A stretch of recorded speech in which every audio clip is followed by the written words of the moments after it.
ボイストレーナーのつるさんです。皆さんいかがお過ごしでしょうか。今回の動画はですね、SnowMan 目黒蓮朝の時間ミュージックビデオ、こちらを見て歌声分析をしていきたいと思います。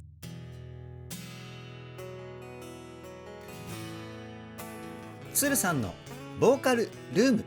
さあ SnowMan ソロ曲歌声分析シリーズ第7弾ということでですね、今回は目黒蓮さんの朝の時間を歌声分析しようと思っていたのですけれども、皆さん目黒さんの朝の時間聞きましたか？そしてミュージックビデオ見ましたか？僕は基本ね、歌声分析動画を公開するときはリアルなリアクションを撮影したくて、見たくても撮影するまで我慢して全部初見で見るようにしてるんですよね。で、今回の目黒さんのですね、朝の時間初見で見て歌声分析したわけですけれども、いやめちゃくちゃ励まされました。もう史上最高の応援ソングなんじゃないかっていうふうに思っちゃうぐらい、朝の時間の励ましの歌詞がですね、すごく心に伝わってきて、歌声分析動画で撮影を始めたんですけど、いつの間にか歌詞の意味を考察するっていう風な内容に変化したポイントがあったり、でまたすごい声が出てきて歌声分析をするみたいなね、そんな感じの内容になりました。歌詞の意味を考察したくなるくらい目黒さんの感情表現が素晴らしすぎました。そういった部分をどこよりも丁寧に、そして細かくをテーマに歌声分析しておりますので、ぜひ動画の最後までお付き合いよろしくお願いします。つるさんのボーカルルーム、こちらのチャンネルは私つるさんが現在気になっているアーティストの魅力をボイストレーナー目線で伝えるリアクション動画と歌声分析動画をメインで公開しているチャンネルです。今の話を聞いて気になった方はぜひチャンネル登録、高評価よろしくお願いします。それでは早速 SnowMan 目黒蓮朝の時間歌声分析 GO！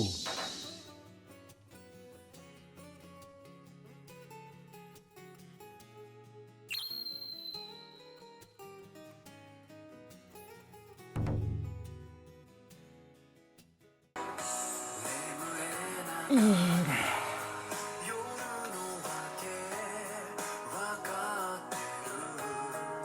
出だしからめちゃくちゃ癒し成分の多い歌声ですね。で、目黒さんの声の特徴としては、声がものすごく太くて聞いていてホッとする成分が出てますよね。これはですね、肺の中の胸腔共鳴っていう声の響きです。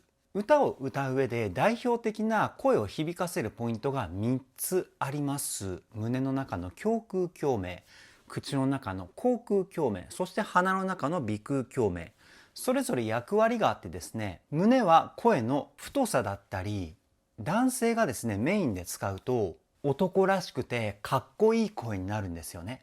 で、口の中の口腔共鳴がですね、言葉をクリアに聞こえさせる成分だったり、口の中の空間の広さによっては声量のコントロール、こういったポイントです。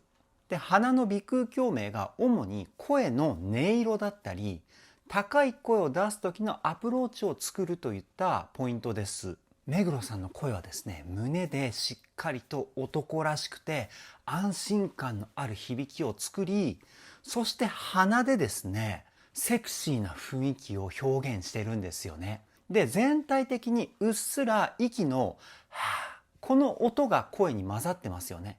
これはですね、ウィスパーボイスっていうテクニックです。すごく温かみのある優しい目黒さんの声質にですね、さらに優しさを上乗せしたような、そんな感じの声だと思います。もう一回聞いてみましょう。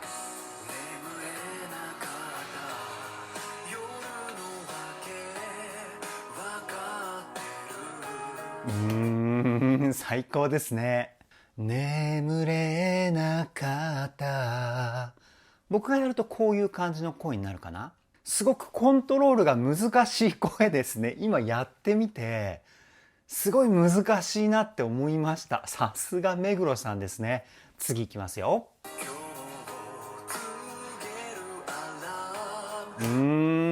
そしてね、言葉の発音がすごく綺麗ですよね。一言一言はっきりと言葉を発音して歌う、これも目黒さんの歌の特徴かなっていうふうに思います。もう一回聞いてみましょう。ほらほらほら、すごく言葉が聞き取りやすいですよね。おそらくなんですけど、やっぱりドラマとかそういう役者業もすごいじゃないですか、目黒さんって。そういった経験も歌に生かしてるんじゃないかなっていうふうに思います。次いきますよ。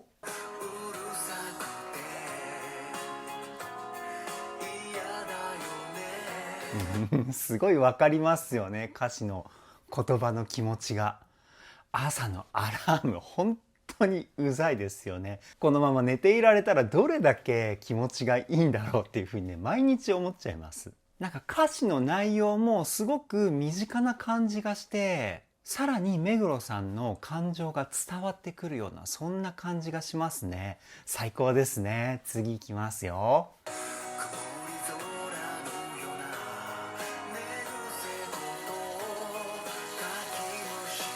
お、なんか生活音も入ってるんですね。こういったミュージックビデオもすごく珍しいですよね。なんかミュージックビデオの魅力とドラマ的な魅力両方楽しめる内容ですね。うわー、素晴らしい。これはもう一回聞いてみましょ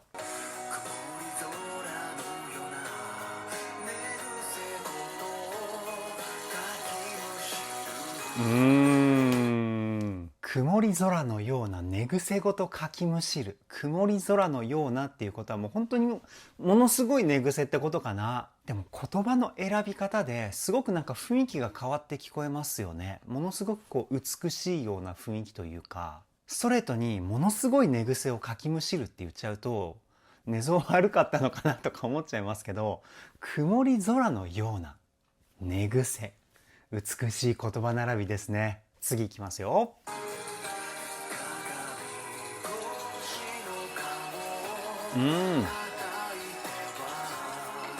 いやー、染みますね。このテンポ感もすごく良くないですか？ミディアムテンポって言われるぐらいのスピード感かな。タン、タン、このぐらい。鏡越しの顔を叩いては。まあ今ね、歌詞が続き出てて、洗い流してっていう風に出てるんですけど、すごく朝起きて、億劫だけど、自分で気合を入れるってことかな。もう一回聞いてみましょう。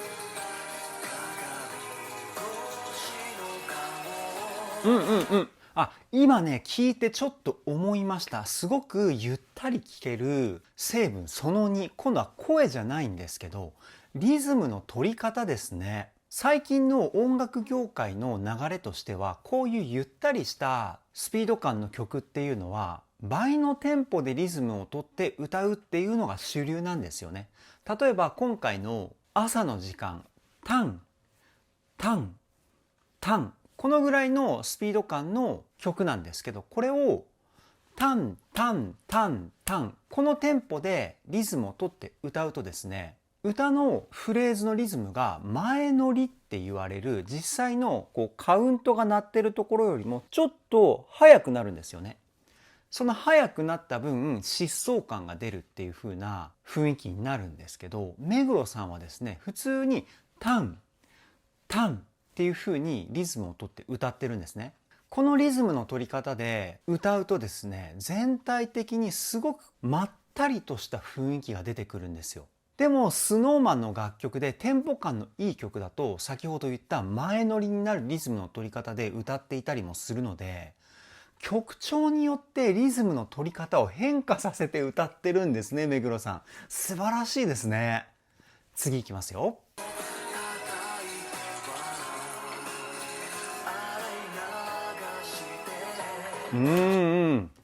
洗い流しっていう風に今全体的にこうしゃくりを入れてるんですよね。しゃくりっていうのは目的の音に対してちょっと低めの音から入って目的の音にクイッとこう音程をしゃくり上げるテクニックです。これを使うことによってフレーズに疾走感、要はスピード感が出たりするんですけど、そのまま歌ってしまうと、洗い流してこうなるんですよ。ちょっとまったりした雰囲気がそのまま続いてますよね。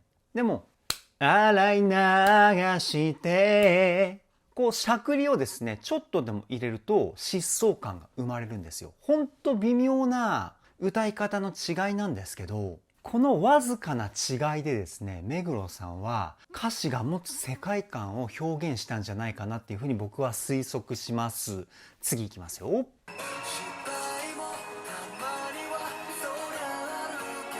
いいメロディーですね。で目黒さん口をすごく大きく開いて歌ってるんじゃないかなっていうふうに僕は今の声を聞いて思ったんですけど、例えば口を小さい感じで失敗もたまにはそりゃあるけど、こういう感じになるんですけど、でも目黒さんの歌声の雰囲気ってすごくすっきりしてる感じがするじゃないですか。これ多分口の大きさで作り出してるんじゃないかな。口を大きく開けて歌うと失敗もたまにはそりゃあるけど、全然声変わってきますよね。今声の使い方は全く一緒で、変えたのは口の大きさだけなんですよ。なので今のところは口をすごく大きく開けて歌ったんじゃないかなっていうふうに思います。もう一回聞いてみましょう。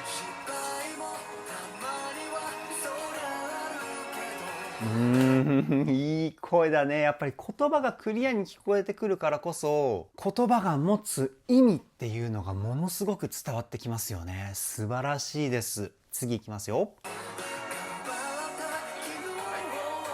ねえ。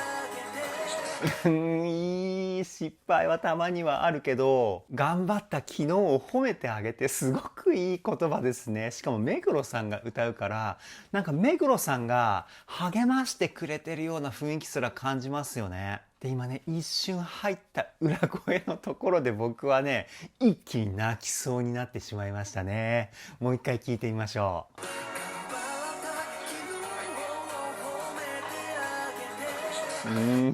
優しい。声の雰囲気がすごく優しいですよね。優しく目黒さんが慰めてくれるみたいなね。そんな感じですよね。これはね、男性でもキュンとしちゃいますね。女性ならなおさらじゃないですか、これは。いや、続きが気になる。いきますよ。一回ここで止めますよ。でこの辺から声に張り感がプラスされてますよね。息をいっぱい吸って腹筋に入る力の量を増やしてですね声を出してるんだと思います。でレコーディングをした歌声っていうのはコンプレッサーっていう音の大きい部分と小さい部分をこう均一化させる処理がされます。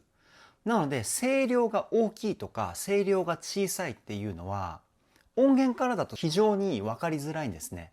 でも声のパワー感っていうのはそのまま残るので、僕はそういった部分で大きい声量で歌ったんじゃないかとかそういうふうに推測するんですけど、今のポイントはレコーディング上では声量を上げたけど先ほど言ったコンプレッサーで処理されたから声量が変わってない。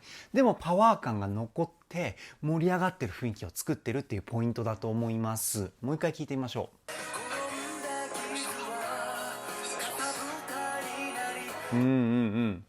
カサブーのこのブーの子音とかもすごく強く発音してるじゃないですか。この子音を強く発音した箇所っていうのはアクセントって言われる強い音なんですよね。でこの強い音が入るからこそそのポイントがですね目立つわけですよ。で目立つと同時にですねメロディーのノリ的な部分も強くなるので躍動感につながってくるんですよね。次いきますよ。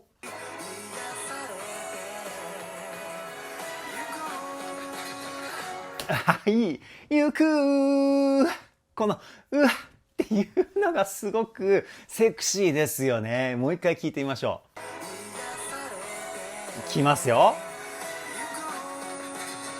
ほらほらゆくここがねめちゃくちゃかっこいいですね。でこっからサビか。うわーサビめちゃくちゃ楽しみ。いきますよ。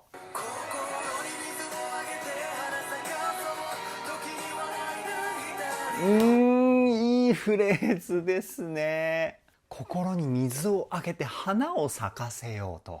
そしてその後の言葉が時に笑い泣いたり喜怒哀楽が心の水になるってことかな。我慢しないで感情を表に出すっていうことかな。なんかね、僕もすごく抱え込んじゃうタイプなので、この言葉がですね、すごく染みますね。もう一回聞いてみましょ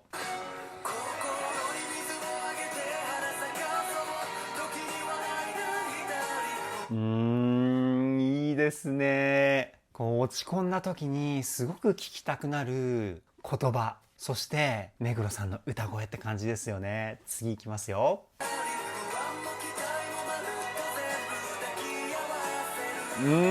やっぱりそうですね。もういろんな感情を表に出すことが心に水をあげることなんだよと。で、それを続ければあなただけの花が咲きますよっていうことですよね。うわ、超感動します。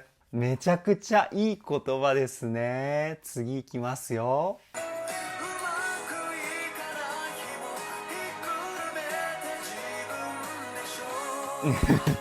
もうね、この歌詞を歌う目黒さんの感情がですね、すごく伝わってきて、歌声分析なのに歌詞考察みたいになってますね。もう本当にね、素晴らしいです。もう日本一の応援ソングなんじゃないかなっていうふうに思っちゃうぐらい。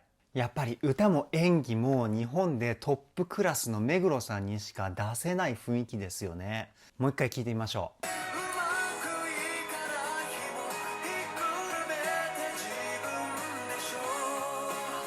そうですよね。うまくいかない日もひっくるめて自分なんですよ。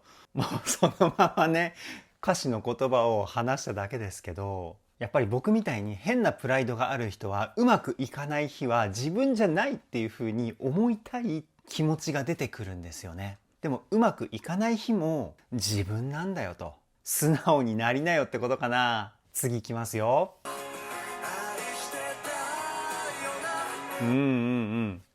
そうですね。愛していたいですよね。自分のことを自分で。いや、もう歌詞考察が止まりません。皆さん、助けてください。歌声分析の動画なのにね。すいません、本当に。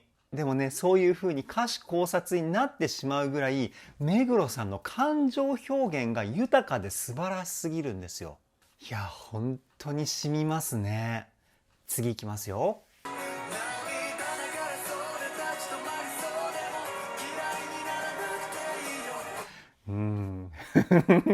もうね、ちょっとうるっときてます、今。本当に感動してますよ、マジで。今、この距離感だから、わかんないかもしんないんですけど、多分ね、近くで見たらちょっと目赤いと思います。感動してます、今。で、歌声分析に戻るんですけど、このサビの部分、音域が結構高いと思うんですよね。男性でも出すのきついなっていう人がいるぐらいの音域だと思うんですけど、でも A メロの低いところの目黒さんの声と今のサビの高い音域の目黒さんの声、全く声質変わってないんですよね。で、声って低い声ほど太くなって高い声ほど細くなるっていうのが、これが声の自然の流れです。でも凄腕の歌い手っていうのは音が高くなっても声が細くならないし、音が低くなっても声が太くなりすぎないっていう声のコントロールがすごい上手いんですよね。目黒さんはですね、そのテクニックを使って歌ってると思います。もう一回聞いてみましょう。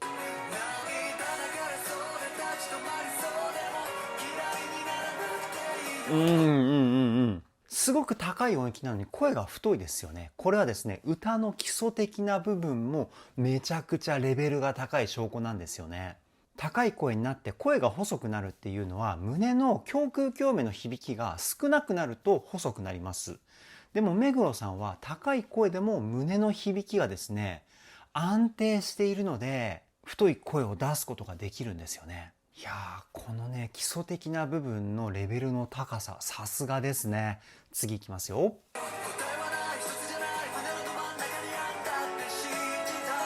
今のね、タカタタン、タカタタンっていうリズムが入ってきたじゃないですか。一気に曲のスピード感が上がって、ものすごく聞き応えがあるポイントですね。で、このタカタタン、タカタタンの最初のタカタっていうリズム、これ3連符っていうリズムで、ラップとかでは結構多く使われるリズムだったりするんですよね。ちょっと意外性のある雰囲気が出るリズムパターンというか、もう一回聞いてみましょう。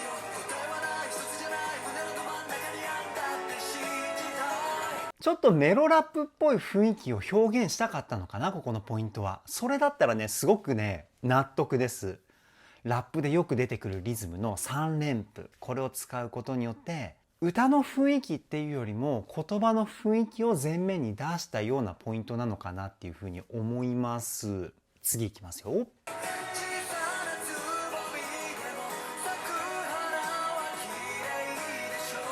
や、本当に言葉の発音が綺麗ですよね。口を大きく開く言葉はすごく大きく開いて歌ってますし、口を突き出して発音するような言葉はですね、もうみたいな感じで口の形を作って発音してると思います。やっぱり口を大きく動かすことによって、何度も言いますけど、言葉ってどんどんクリアに聞きやすくなってくるんですよね。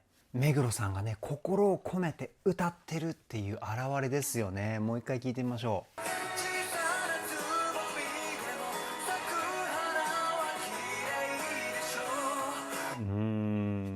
やっぱり言葉の意味を探ってしまいますね。すいません、なんかね、行ったり来たりで歌声分析と歌詞考察。やっぱり僕が思う目黒さんのボーカリストとしての部分っていうのは、歌のテクニックを披露するっていうよりも、ものすごく感情が伝わる歌い方をするっていうイメージの方が強いんですよね。だから今回の目黒さんのソロ曲朝の時間はですね、目黒さんの気持ちがものすごく伝わってくる楽曲なんじゃないかなっていうふうに僕は思います。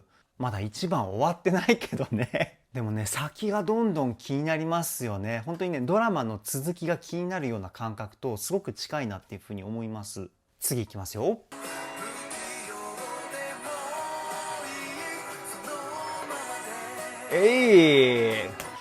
いいね。フレーズの締め方もすごくいいですよね。ビブラートをしながら声がどんどんこうね、小さくなっていって最後に消えるみたいな、一つのシーンが終わりましたっていう雰囲気がすごく出ていると思います。もう一回聞いてみましょう。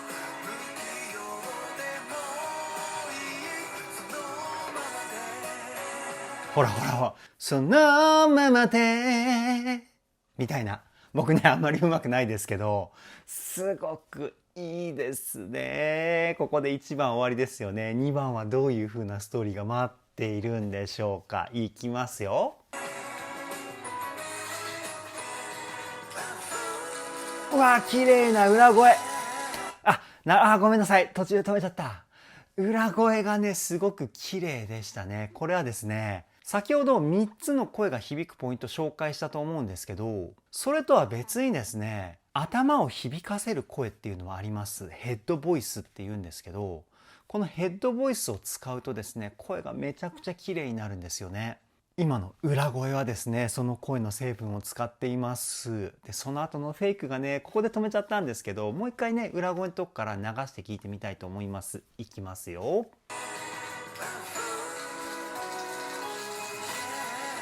いいね。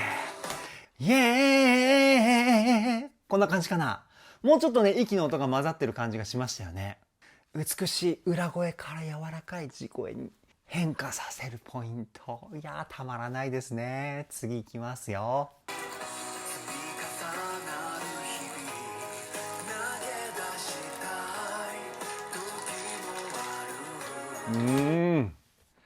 なんか歌詞の一つ一つがなんかすごく自分の過去とですね重なるような感じがして聞き入ってしまいますね。そしてここのシーンでは目黒さんがパンを食べてるんですよ。なんか僕の中ではもうね、目黒さんって神みたいな感じなんですよね。その神である目黒さんが僕でも食べれるパンを食べてるんですよ、皆さん。信じられますか？もう目黒さんがご飯を食べるときはもうフォークとナイフを使うような料理しか食べてないんじゃないかっていうふうにね思ってしまうぐらいね神なんですよ僕の中で。すいません、なんか変なこと言ってしまって。もう一回聞いてみましょう。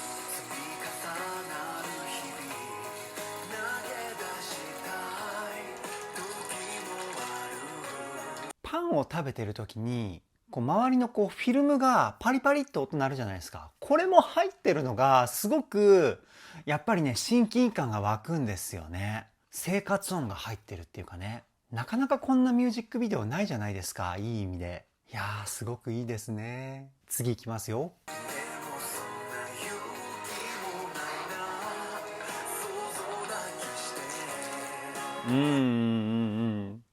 そうなんですよ。でもそんな勇気ないんですよね。投げ出したいことなんていっぱいあるんですよ。でも生活とか周りの環境とかが変わるのが怖くて投げ出す勇気が出ないんですよね。目黒さんもそういうふうに思うタイミングとかあんのかな。なんかね、そういうふうに思っちゃいますね。次いきますよ。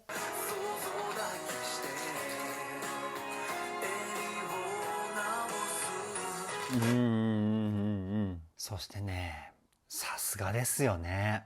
パンを食べてるだけなのにめちゃくちゃイケメンなんですよ、目黒さんが。まあ当たり前ですよね。なんたってね、天下の目黒さんですから、何をしててもね、かっこいいのは当たり前なんですけど、次いきますよ。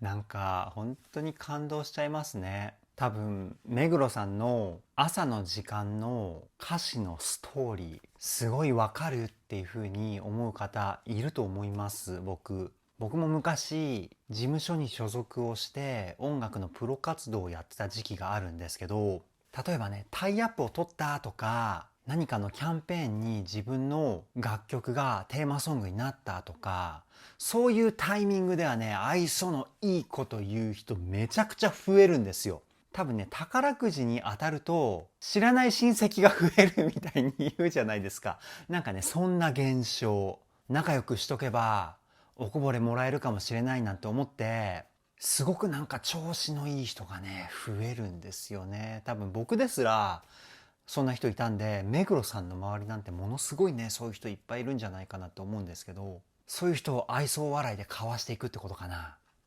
僕はねそういうの得意だったんですけど愛想笑いね得意になっていいことではないですけどね、多分この経験が自分の感情をですね表に出さないで抱え込んでしまうことになった最大の原因なんじゃないかなと思うんですけどね。次いきますよ。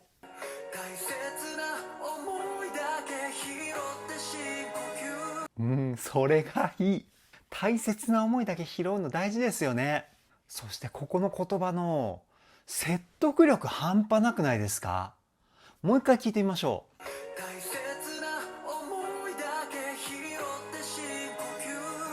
う。なるほどね。なんかその説得力を感じた理由がこれなんじゃないかなっていうのを今思って、歌い方の話なんですけど全体的に軽くスタッカートっていう音を切るテクニックを入れてるんですよね。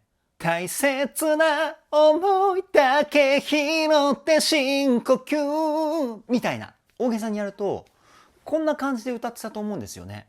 でもこれスタッカートを使わないと大切な思いだけ拾って深呼吸、こんな雰囲気になります。スタッカートを入れた方が言葉一つ一つにパワーが生まれるので、それが説得力だったり言葉に感情を詰め込んだような雰囲気につながったんじゃないかなっていうふうに僕は推測します。いやーめちゃくちゃグッときました今んとこ。次いきますよ。あ、いい。一回止めます。ごめんなさい。自分のことは、このね和の発音の仕方は目黒さんの特徴なんですよね。最初にちっちゃいうを言ってから和って発音するんですよ。これ僕めちゃくちゃ好きです。もう一回聞いてみましょう。ほらほら、自分のことはってなってますよね。すごく言葉のタッチが優しいんですよね。これ大好きです本当に。次いきますよ。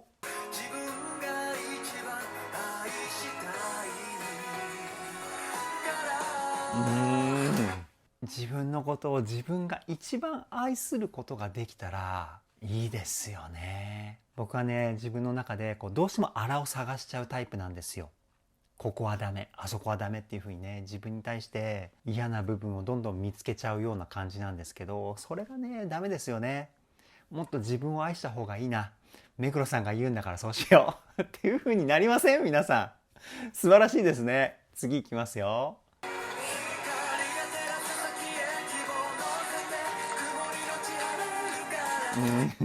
いい。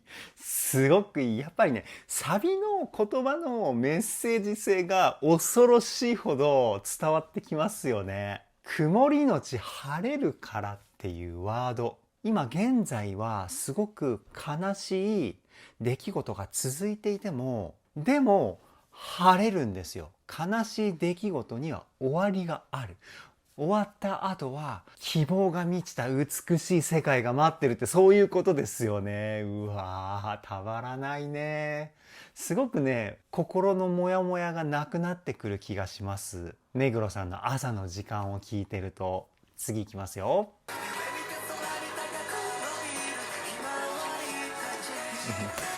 うん、夢見て空に高く伸びるひまわりたち。このワードを聞いた時に、おそらく多くの方が夏の青空に向かってるひまわりの花を想像したと思うんですよね。で、我々世代は特にそうなんですけど、小学校の頃に夏休み前にですね、小学校の花壇にひまわりを植えるんですよね。で、夏休みは交代交代でひまわりに水をあげに行くっていう毎年のね、流れだったんですけど、僕だけかな、今の言葉を聞いてその情景を想像したのが、なんかすごいね、パワーワードなような感じがして、幼い頃のね、思い出を蘇らせてくれました。ありがとう、目黒さん。続きいきますよ。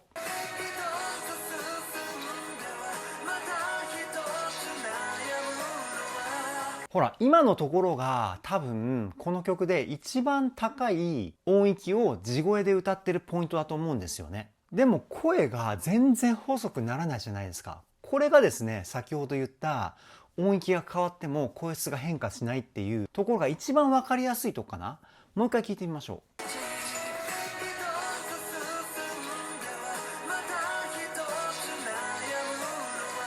うん。また一つ悩むのはのところは高い音域から一気に低い音域に下がってるのに、声質が全く変わってないじゃないですか。ここでも先ほど言ったテクニックが使われていますね。このテクニックが使えるとですね、歌声を聞いてる時の安心感、聞き手側の話です。安心感がすごく増すんですよね。ただでさえ目黒さんの声質って聞いていてホッとするとか優しい雰囲気がするっていう風に安心する雰囲気があるじゃないですか。で、これを目黒さんが持っている音域によって声質を変えないテクニックを使うことによってさらに安心感が増幅しているような感じになってます。すごいですね。次いきますよ。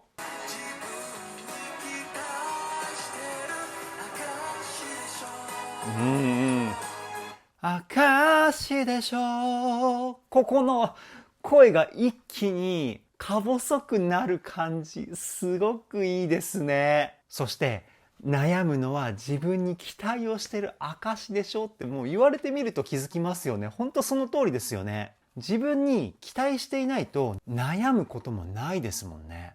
なるほどね。悩みが多い人ほど自分に期待しているんだ。でもできないことに対して悩んでる方が感情的には強いから、そっちが目立って期待してるっていうところに気づけないっていうことか。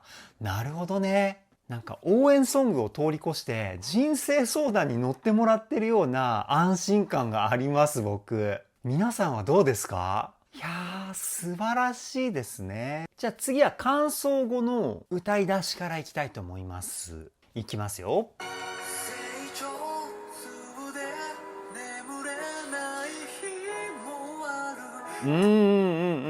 こう成長痛って皆さんご存知ですか？成長痛って女性もなるのかな？男性だとだいたいね、小学校高学年から中学校3年生ぐらいまでがメインなのかな。成長期ってあるじゃないですか。あの時に急激に成長しすぎて主に膝が多いかな。関節がですね、すごく痛くなるのを成長痛って言うんですけど、本当にね、寝れないぐらい痛いんですよね。C メロでガラッと雰囲気が変わってきて、いきなりね、成長痛っていうワードが出てきたので、僕はね、思わずまたね、思い出してしまったんですけど、僕は中学校の頃かな、この成長痛でね、膝がめちゃくちゃ痛くなって、病気かなって思っちゃうぐらい痛いんですよね。次いきますよ。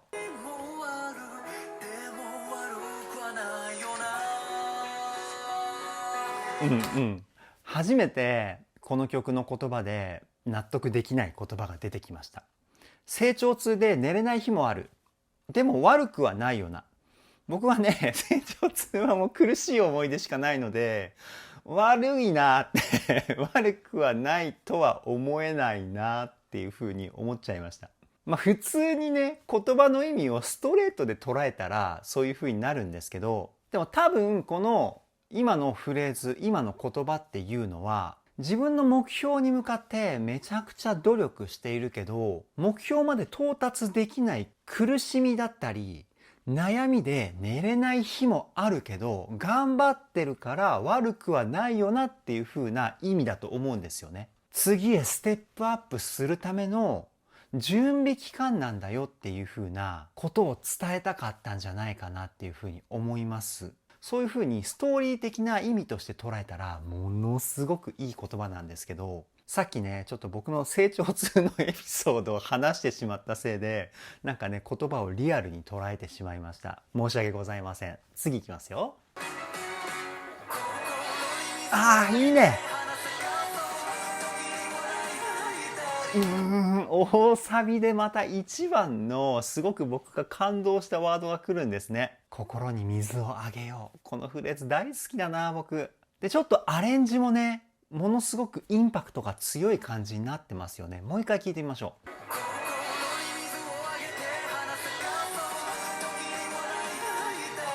う。いいね。そしてね、泣いている目黒さんもね、かっこいいですよね。やっぱね、目黒さん何してもかっこいいですね。いやー、たまらない。この曲はたまらないですね。次いきますよ。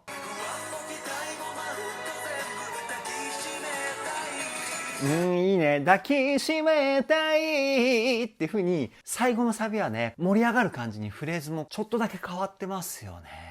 いやー、たまらない。何回言うんだ。たまらないっていう言葉。でも皆さんなら分かってくれるはず。この曲は本当にたまらないですね。次いきますよ。うわ！今ちょっと画面は動いちゃいましたけど、スーツ姿でパソコンをいじってる目黒さんやばいですね。ザ・できる男って感じしません？ちょっとね、場所皆さんに教えますね。ちょっと待ってください。4分54秒です。ここで目黒さんはクールビズスタイルのスーツ姿でパソコンに向かってます。ものすごく仕事ができるオーラがやばいです。そしてイケメンです。気になった方はですね、ぜひ僕のね、この動画の概要欄に目黒さんの朝の時間のミュージックビデオのですね、URL 載ってますので、そこからクリックして4分54秒です。ぜひね、チェックしてみてください。続きいきますよ。これは何ボタンを押したんだろう。Windows だからわかんないな。デリートボタンじゃなくて、バックスペースボタンかな。何ボタン？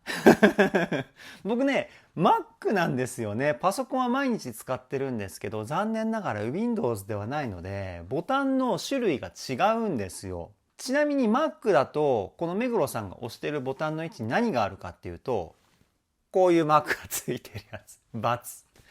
Windows でいうところのデリートキーなんですけど、指でね、隠れてるから何ボタンか多分バックスペースかな。Windows はもう4年ぐらい触ってないんで、ちょっとね、ボタンの配置はわかんなくなっちゃったんですけど、Windows 詳しい方、ぜひね、コメントで教えてください。次いきますよ。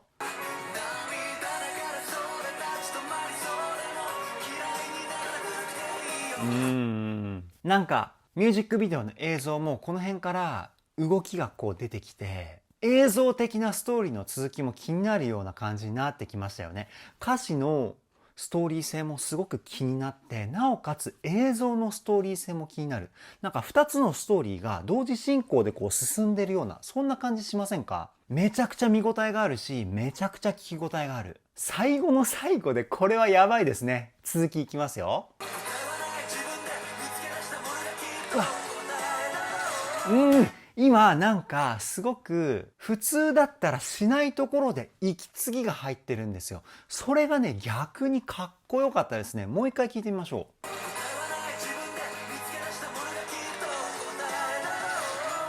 自分での後。ここもね、ぜひね、皆さんもし今ので聞き取れなかったらチェックしてほしいんですけど、5分5秒から流せばそこのフレーズ来るかな。まあ一般的に多いのは、ここは息継ぎをしないで歌うっていう感じなんですけど、それか、これはね、レコーディング処理で別撮りにして息継ぎを入れないっていう風にしちゃうパターンが多いっていう風に思うんですけど、やっぱり人間味を出したいから、目黒さんはあえてここで息継ぎをしたのかな。このね、息継ぎの意味って僕はね、すごく大きいと思ってます。これがあるからこそ、すごくこう情熱的な雰囲気を感じ取れるというかね、息継ぎ一つとっても雰囲気って全然変わってくるので、これはね、素晴らしいポイントでの息継ぎかなっていうふうに思います。次いきますよ。あ、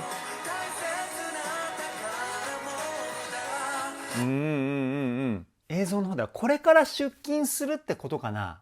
で、さっきまでパソコンをいじってたりしたのは、出勤前の仕事の準備みたいな、すごい忙しいじゃないですかね。そして歌詞はですね、小さなつぼみでも大切な宝物だ。この言葉、本当にジーンとしますよね。今はまだ目標とは程遠いかもしれないけど、その気持ちだったりその行動は大切な宝物なんだよっていうことですよね。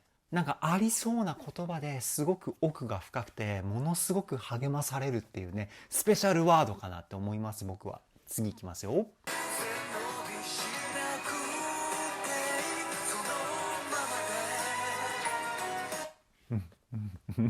そうだね。そのままでいましょう、皆さん。背伸びはせずに。なんか僕が今まで悩んでたことが全部解消されたような気がします。本当に。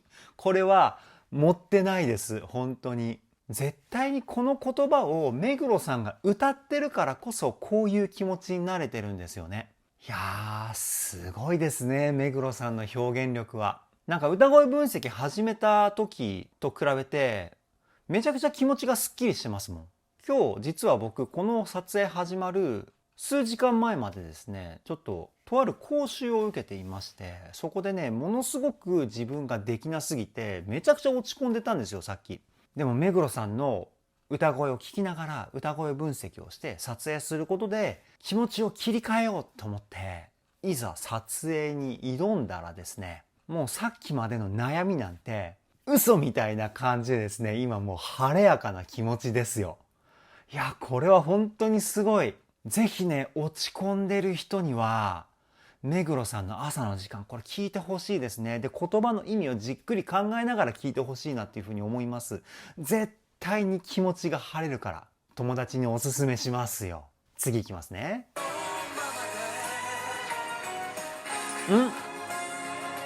これは、もうエンディングな感じかな。でもなんか曲の雰囲気としては、もうワンフレーズぐらいあるんじゃないかなって思うんですよね。時間もまだ30秒ぐらいあるし、聞いていきましょうかね。いきますよ。ほら、ほら。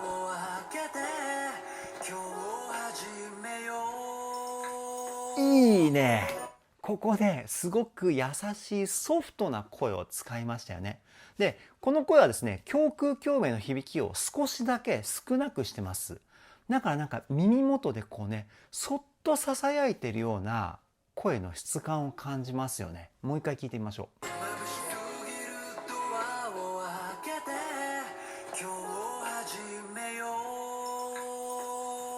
眩しすぎるドアを開けてみたいな、口腔共鳴と鼻腔共鳴が中心の歌声に切り替えたって言い方の方が皆さんには伝わりやすいですかね。すごくこう爽やかでね、優しい声、たまらないですね。次いきますよ。あ、これはさすがに終わりそうな感じ。うわ、ほらドア開けちゃったもん。もうだって仕事行っちゃうじゃん、目黒さん。これは終わっちゃうな。寂しいな。次行きますよ。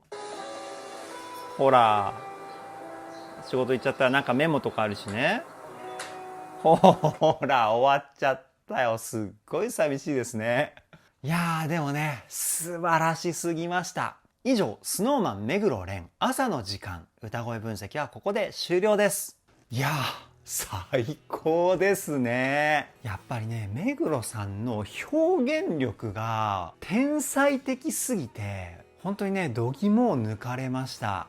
もう歌の技術とかそういうのでは説明できないレベルの歌声だと思うんですよね。いや、最高ですね。それと朝の時間を聞いたことによって悩みが解消されたっていうね、僕の。いや、史上最高の応援ソングなんじゃないかっていうふうに僕はね、思います。